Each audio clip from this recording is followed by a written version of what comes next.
My name is Sandra. I'm going to show you how to easily use the Right Time Make It Rite Vitrectomy mirror to get your optimal eyesight back while maintaining strict face-down positioning. The mirrors are very easy to use, whether you have the one that has the 45-degree angle bend already in it or have the one with the hinge. You pull it up to a 45-degree angle.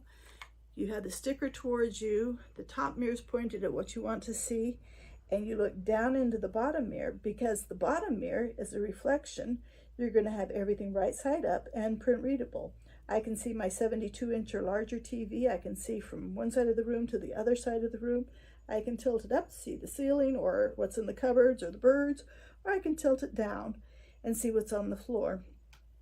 When I'm using it on a table, I'm going to want to have some props, whether it's a small book, box, DVD, whatever, so that when I get my optimal angle on the table, then I'm just going to prop the mirror to maintain that angle and I don't have to hold on to it.